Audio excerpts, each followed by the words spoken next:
질그릇을 통해 나타난 능력이란 제목으로 말씀 함께 나누기를 원합니다. 이런 이야기가 있습니다. 어느 마을에 유명한 랍비가 말씀을 전하기 위해서, 가르침을 하기 위해서 왔다고 합니다. 많은 사람들이 그 가르침을 듣기 위해서 모여들었다고 하죠. 근데 그 사람들 가운데 한 유명한 도둑이 끼어 있었답니다. 아니, 얼마나 대단한 사람이기에 이 랍비가 이렇게 사람들을 모을 수 있을까 궁금했던 것이죠. 예상대로 랍비의 강연이 굉장히 훌륭했다고 합니다. 그 랍비가 강연을 다 마치고 마지막에 몰려든 사람에게 이런 말을 했다고 하죠. 가서 여러분의 진짜 일을 하십시오. 가서 여러분의 진짜 일을 하십시오. 이 말이 도둑의 마음을 때려요. 고민하게 되죠. 랍비가 나에게 가서 진짜 일을 하라고 얘기하는데 과연 도둑질이 내 진짜 일일까?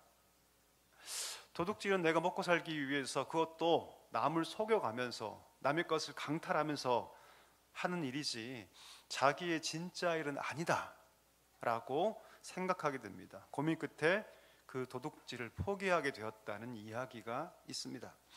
여러분, 가서 그대의 진짜 일을 하라, 이 질문은 어떤 질문이냐면 나는 과연 누구인가의 질문이에요. 나는 과연 누구인가? 그리고 어떤 삶을 살아가야 하는가? 만약 이 도둑이 자기의 인생을 도둑질하는 사람으로 규정했다면 그 사람의 정체성은 도둑인 거죠. 그런데 자신이 도둑이 아니라고 느꼈기 때문에 가서 다른 일을 할 수 있었던 것입니다. 여러분, 살면서 내가 누구인가? 라는 질문을 한 번쯤은 해보셨을 거라고 생각합니다. 이 굉장히 인생의 중요한 주제이죠. 사실 여러분, 이 주제는요, 철학의 굉장히 중요한 주제이고요, 철학을 발전시킨 가장 중요한 원동력이기도 했습니다. 인생이란 과연 무엇인가? 굉장히 중요한 주제이지만 안타까운 것은 이 질문의 근원의 답을 찾기가 어렵다는 데 있습니다. 많은 학문들이, 많은 철학이, 심지어 많은 종교가 이 나라는 존재의 근원을 찾기 위해서 수도 없이 노력했지만 쉽게 찾지 못했습니다. 하지만 여러분, 성경에 보면 그 답이 나와 있는 줄 믿습니다. 성경을 깊이 들여다보면 그 해답을 쉽게 찾을 수 있어요. 성경은 여러분, 우리 존재가 어떤 존재인지 분명하게 말해줍니다. 특별히 창세기에 보면 우리 인간이 어떤 존재인가에 대해서 분명하게 말하고 있죠. 하나님께서 모든 피조물을 지으실 때 말씀으로 지으십니다. 아무개야 있으라, 해야 있으라, 동물아 있으라. 하나님께서 그 존재의 명령 앞에 피조물들이 즉시로 반응하고, 무에서 유가 창조되죠. 유독 하나님께서 인간을 지으실 때는 어떻게 지으십니까? 흙으로 빚어서 지으십니다. 하나님께서 창조하신 그 흙으로 손수 하나님께서 빚으셔서 지으시는데, 그렇게 흙으로 지은 다음에 하나님께서 생기를 그 안에 집어넣으십니다. 생기. 하나님의 호흡을 후하고 부르시면서 하나님께서 그 인간 속에 하나님의 생기를 불어넣어 주셔요. 그래서 성경이 그 모든 창조의 과정이 다 끝난 다음에 우리 인간의 존재를 어떻게 표현하냐면 생령이 되었다. 들어보셨습니까? 생령이 되었다라고 말하고 있습니다. 이 생령이라는 단어가 굉장히 독특한 단어죠. 이 단어가 여러분 두 가지 단어가 합친 단어인데요, 하나님의 호흡을 상징하는 네페쉬라는 단어와 인간의 삶, 그 삶을 뜻하는 하이라는 단어가 합쳐진 단어입니다. 네페쉬와 하이가 합쳐진 단어가 이 생령이에요. 이게 무슨 말입니까? 우리 인간은 그냥 존재하는 것이 아니라 하나님의 호흡이 들어가야지만 비로소 살아갈 수 있는 존재라고 말할 수 있다는 것이죠. 원래는 흙인데 하나님의 네페시가 들어가서 하나님의 호흡으로 말미암아 비로소 살아갈 수 있는 존재가 누구라고요, 여러분? 인간이란 존재입니다.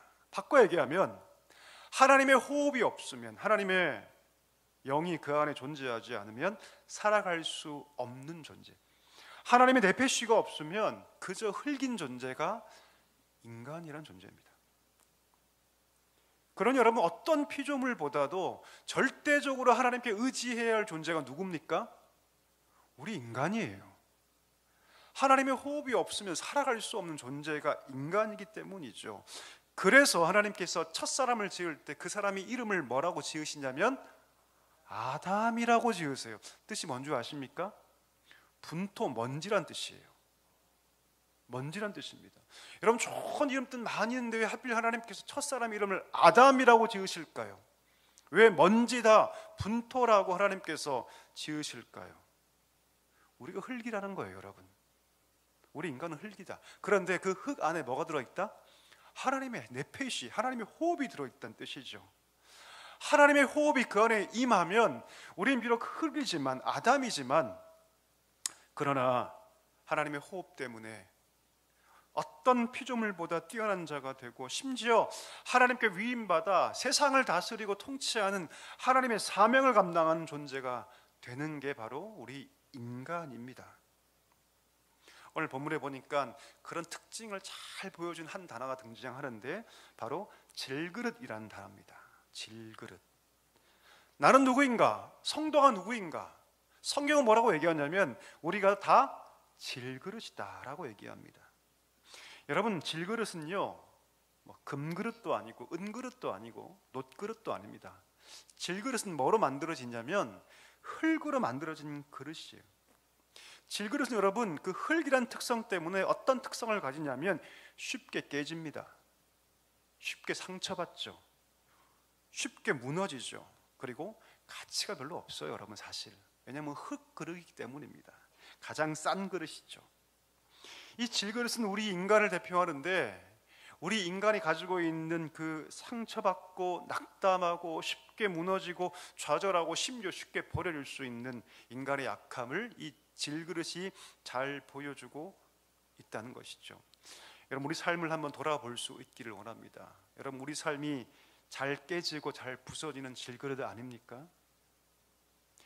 언제나 내 삶은 금그릇 되기를 원하고 은그릇 되기를 원하지만, 또 나는 그런 존재라고 스스로 최면을 걸면서 스스로 각인하고 그렇게 살아왔지만, 실상 돌아보면 나는 질그릇이었다라고 인정할 수밖에 없지 않습니까? 사실 여러분, 이것을 인정하는 건 굉장히 어려운 일입니다. 때로는 여러분, 자존심이 상할 수 있어요. 왜요? 내 무력함을 인정하는 거, 내 약함을 받아들이는 거 쉬운 거 아니죠.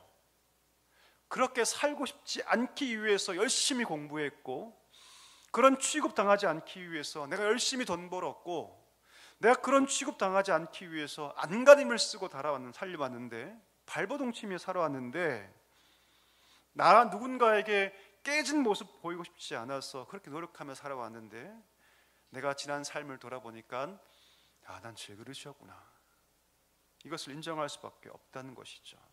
놀랍게도 하나님께서 그런 인간의 존재, 인간의 실존 앞에 하나님 뭐라 말씀하시냐면 이렇게 말씀하세요. 그래, 너 질그릇 맞다라고 말씀하세요. 그 약함을 부정하지 말라고 말씀하시죠. 깨지고 상처나고 부서지고 쉽게 무너질 수 있는 존재, 그게 너가 맞다라고 하나님께서 말씀하세요. 세상은 우리의 약함과 한계를 인정할 때 우리를 비난하고 우리를 무시를 할 수 있겠지만, 하나님 뭐라 말씀하시냐면 너는 질그릇이 맞다라고 말씀하세요. 그러니 너 자신을 보듬어주고 안아주고 그것을 그대로 인정하라, 그 모습을 그대로 받아주라고 하나님께서 말씀하고 있다는 것이죠. 그런데 하나님의 이 말씀은 여기서 그치지 않습니다. 그렇게 질그릇인 우리에게 하나님께서 어떤 말씀하시냐면, 우리 한번 읽어볼까요? 스바냐 3장 17절 말씀, 너무나 정말 보석 같은 말씀인데요, 같이 한번 읽어볼까요? 너희 하나님 여호와가 너희 가운데 계시니 그는 구원을 베푸실 전능자이시라. 그가 너로 말미암아 기쁨을 이기지 못하시며 너를 잠잠히 사랑하시며 너로 말미암아 즐거이 부르며 기뻐하시리라 하리라. 아멘. 여러분, 아멘이십니까? 질그릇인데 그 질그릇을 향해서 하나님 뭐라 말씀하시냐면 내가 너를 깊이 사랑하고 너로 말한 기쁨을 내가 이기지 못한다, 이렇게 말씀하세요. 여러분, 저희 큰딸이 태어났을 때가 기억이 납니다. 우리 큰아이가 태어났을 때 너무나 기뻤어요. 사실 여러분, 저희가 그 아이가 태어날 때 가족분만을 했거든요. 그러니까 남편이 아내가 출산하는 모든 과정을 다 함께 지켜보는 그런 병원에 가서 출산을 했습니다. 힘을 주면서 아내가 막 산통을 하면서 아이를 낳는데, 아이를 낳고 난 다음에 제품에 안겨주는 거예요. 아이가 이뻤을까요? 이쁘지 않았을까요?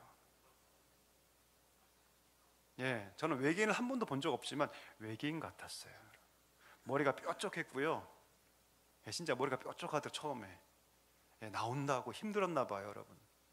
그리고 온몸에 주름이었고, 사실 여러분 외적으로 보면 볼품 없죠. 피부도 쭈글거리고. 근데 너무 예뻤습니다. 온몸에 전율이 나고 막 소름이 돋을 정도로. 그 이유가 뭘까요, 여러분? 제 핏줄이기 때문이죠. 제 자녀이기 때문이죠. 그래서 여러분 감동과 희열이 있는 거 아니겠습니까? 마찬가지죠. 우린 질그릇이지만 약하고 깨지기 쉽고 볼품 없는데, 하나님 우리를 바라보시면서 뭐라 말씀하시냐면, 내가 너로 인해서 기쁨을 이기지 못한다, 내가 너를 사랑한다, 참잠이 사랑한다라고 하나님께서 말씀하고 있다는 것이죠. 그 이유가 무엇입니까? 하나님이 너희 안에 계시니, 하나님이 우리 가운데 계시기 때문입니다. 오늘 본문이 바로 그 말씀하고 있죠. 우리는 질그릇이지만 하나님께서 그 안에 뭘 담아두셨다? 보배를 담아두셨다. 내 안에 귀한 보배가 담아있는데, 그 보배가 있기 때문에 우리는 그냥 질그릇, 흙그릇일 뿐이지만, 그러나 우리 안에 보배가 담겨 있어서 가치 있는 그릇이 된다고 말씀하고 있다는 것이죠. 여러분, 이 보배가 누구십니까? 누구십니까? 제가 알려드릴게요. 예수 그리스도십니다. 아멘이십니까? 여러분, 흙그릇 그 자체를 아무리 가공하고 아무리 어떤 수를 쓴다고 해서 그 흙그릇 자체가 보배가 됩니까? 아니요, 불가능합니다. 될 수 없어요. 흙덩어리와 다름없는 우리가 그 속에 보배를 간직함으로 보배로운 그릇이 되는 것이죠. 귀중한 그릇이 되는 것이죠. 무엇을 말합니까? 우리 자신 때문에 우리가 존귀한 자가 되는 것이 아니라, 하나님께서 우리를 사랑해 주셔서 우리 가운데 보배이신 그리스도를 선물로 주셨기 때문에 우리가 보배로운 자가 된다는 것이죠. 여러분 마음 가운데 예수 그리스도가 계십니까? 그렇다면 여러분들은 보배로운 그릇입니다. 아멘이십니까? 예, 우리 안에 그리스도가 있다면, 내가 오늘도 그리스도를 품고 살고 있다면, 그러면 우리는 보배로운 그릇입니다. 내 인생 그릇 때문이 아니라 우리가 담고 있는 그리스도 때문이죠. 그분이 누구이십니까? 능력의 예수 그리스도가 아니십니까? 상한 자를 고치시고 죽은 자를 살리시면서 생명의 빛을 우리 가운데 날마다 허락하시는 그 예수 그리스도의 이름을 우리 마음 가운데 가졌다면, 우리는 그냥 질그릇이 아니죠. 보배를 담은 질그릇인 줄 믿습니다. 여러분, 한 가지 질문 드려볼까요? 우리 사랑교회는 아름다운 그릇입니까? 아름다운 교회입니까? 진짜 맞습니까? 제가 우리 사랑교회 올 때 어떤 목사님이 그러시더라고요. 아마 제가 온다는 교회를, 요즘에 이게 그 네이버 지도뷰 같은 게 있으니까 다 알 수 있잖아요, 그렇죠? 그러면서 저한테 와가지고, 목사님 왜 상가교회를 가세요? 우리 교회가 상가교회로 안 왔나 봐요. 목사님 조금 기다렸다가 좀 좋은 데로 더 가시지, 번듯한 건물 있는 교회로 가시지 왜 상가교회로 가세요? 제가 그랬어요. 상가교회 아닙니다. 그리고 상가교회일지언정 그 교회가 여러분 아름답지 않습니까? 아니죠, 그렇죠? 여러분, 제가 한 횟수로 9년 정도 섬겼던 충현교회 혹시 가보셨습니까? 역삼동에 있는데 너무나 멋진 교회죠. 고딕 양식으로 해서 그 앞에 서면 압도당합니다. 그 규모와 아름다움이 정말로 대단하죠. 자, 충현교회와 우리 사랑교회를 비교하면 어떤 교회가 아름다운 교회입니까?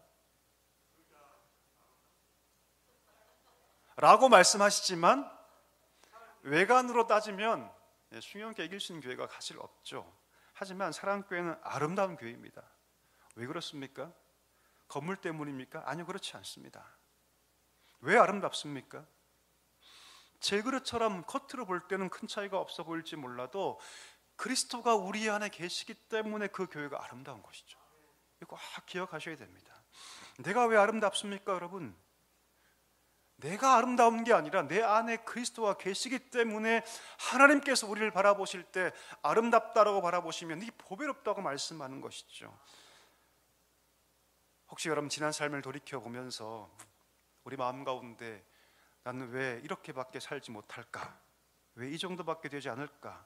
혹시 자신에게 좌절하고 실망하고 있다면 여러분, 나를 바라보는 것이 아니라 내 안에 계신 그리스도를 볼 수 있어야 합니다. 많은 그리스도인들이 그 마음에 예수 그리스도라는 보배를 담고 삶에도 불구하고 내가 얼마나 존귀한 자인지를 알지 못하고 살아가요. 그 이유가 무엇입니까? 질그릇만 보기 때문이죠. 나만 보기 때문이에요, 여러분. 정작 그 속에 담겨있는 그리스도를 보지 못합니다.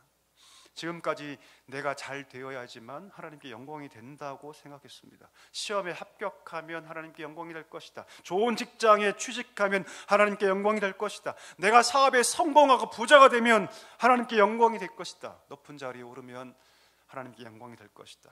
근데 여러분, 그건 아닙니다. 그건 내 영광일 뿐이에요. 그릇의 영광입니다. 하나님이 내게 주시고자 하시는 진짜 영광이 아니라는 것이죠. 그릇은 아무리 노력해도 그 그릇의 한계를 뛰어넘을 수 없습니다. 아무리 노력해봤자 그릇일 뿐이죠. 성도가 품고 살 영광은 그릇의 영광이 아닙니다. 우리 안에 계신 예수 그리스도의 영광으로 살아가는 자가 성도인 줄 믿습니다. 우리가 붙잡아야 할 영광은요, 그릇의 영광이 아니죠. 우리가 붙잡아야 할 영광은요, 질그릇의 영광이 아니라 우리 안에 계신 그 보배이신 그리스도의 영광인 줄 믿습니다.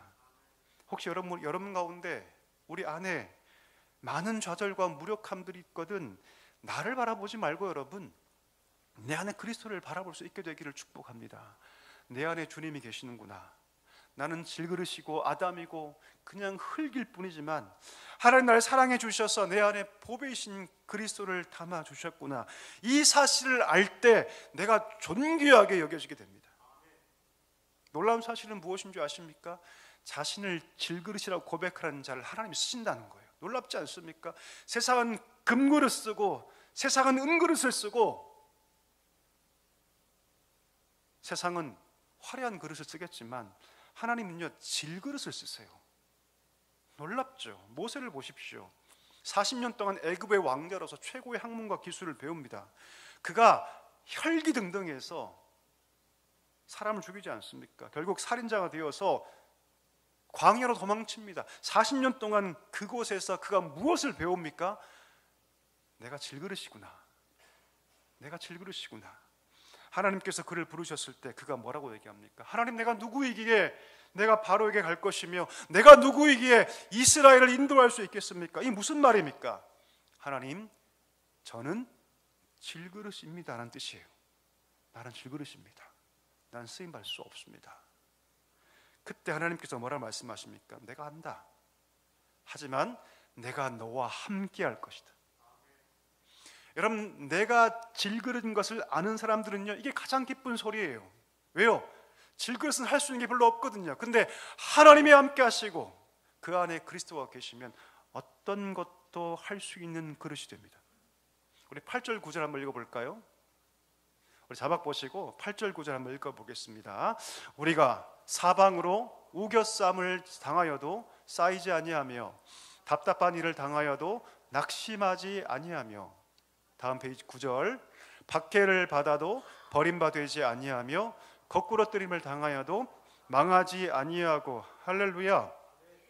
세상이 조롱하고 박해하고 멸시하고 말씀 그대로 우겨쌈을 당하고 답답한 일을 당해도 박해를 받아도 쌓이지 않고 버림받지 않고 거꾸로 뜸을 당하지 않고 망하지 않는다. 누구의 힘 때문입니까, 여러분? 우리 안에 있는 그리스도의 힘 때문인 줄 믿습니다. 나는 질그릇이지만 그 안에 계신 그리스도를 품고 붙잡기 시작하면 비로소 능력을 경험하기 시작합니다. 이전에 질그릇의 영광을 붙잡고 살 때는 쉽게 흔들리고 무너지고 포기하고 두려워하고 절망했죠. 하지만 내 안에 계신 그리스도, 그 보배를 붙잡고 시작할 때 더 이상 넘어지지 않습니다. 우겨쌈을 당하지 않습니다. 심지어 답답한 일을 당해도 낙심하지 않습니다. 박해를 받아도 여러분 쓰러지지 않습니다. 절망하지 않습니다. 누구 때문에 여러분? 예수 그리스도 때문에. 여러분, 성도는요, 이 능력을 보장받은 자들입니다. 하나님이 보장하고 계세요. 질그릇 붙잡고 살지 말아라. 너희 안에 내가 가장 능력이신, 가장 빛나는 보배이신 그리스도를 허락했으니 그 보배를 그를 붙잡고 나아가라고 말씀하고 있습니다. 바울은 이것을 알았던 사람이죠. 그래서 그는 10절에 이렇게 고백합니다. 띄워주시죠. 10절 같이 읽겠습니다. 같이 읽습니다. 우리가 항상 예수의 죽음을 몸에 짊어짐은 예수의 생명이 또한 우리 몸에 나타나게 하려 함이라. 아멘. 예수의 죽음을 짊어진다. 무슨 뜻일까요? 예수의 죽음을 짊어진다. 무슨 뜻이냐면 쉽게 말하면 예수님처럼 고난의 현장에 간다는 뜻입니다. 예수님처럼 여러분 이 짊어진다는 자기의 짐이거든요. 그렇죠? 내가 감당해야 할 목 사명인데 그 죽음을 짊어진다는 것은 무엇입니까? 예수님처럼 고난의 현장으로 일부러 찾아간다는 뜻입니다. 생각해 볼까요? 질그릇은 너무나 깨지기 쉬운 그릇 아닙니까?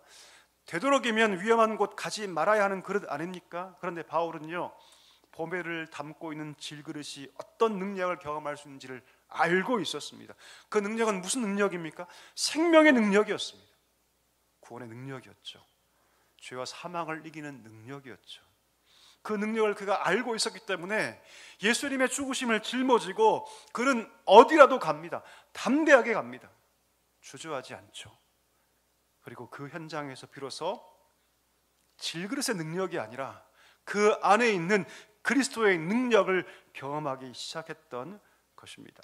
이런 말씀을 정리하기를 원하는데 여러분, 예수님을 그 안에 모셨다는 것은 바로 이런 존재가 되었다는 뜻입니다. 이것이 성도의 정체성입니다. 나는 질그릇 맞습니다. 나는 먼지이고 분토이고 아담입니다. 그러나 내 안에 보배이신 그리스도를 모시고 살기 때문에 나는 우겨쌈을 당하여도 쌓이지 않습니다. 답답한 일을 당하여도 난 낙심하지 않을 것입니다. 거꾸러뜨림을 당하여도 나는 망하지 않고 담대하게 오늘 바울처럼 주님의 그 죽으심을 짊어지고 나는 나갈 것입니다. 이것이 우리의 고백이 되어야 할 줄 믿습니다. 여러분, 2025년 새해가 벌써 20일 가까이 지났습니다. 한 해를 시작하면서 우리가 회복해야 할 고백이 무엇입니까? 바로 나는 예수 그리스도의 사람이다. 이 고백인 줄 믿습니다. 나는 질그릇 맞지만 내가 사는 것은 이 질그릇 자체의 능력이나 영광을 붙잡고 사는 존재가 아니라 나는 내 안에 계신 보배 예수 그리스도로 살겠다 다짐하며 살아갈 수 있게 되기를 간절히 소망합니다. 이 고백으로 사는 자에게 하나님께서 능력을 나타내실 줄 믿습니다. 이 고백으로 사는 자에게 온 세상에 보배이신 그리스도 그 생명의 빛, 능력의 빛, 그 구원의 빛을 환하게 비출 줄 믿습니다. 이 은혜가 우리 모두에게 충만하게 임하게 되기를 소망합니다.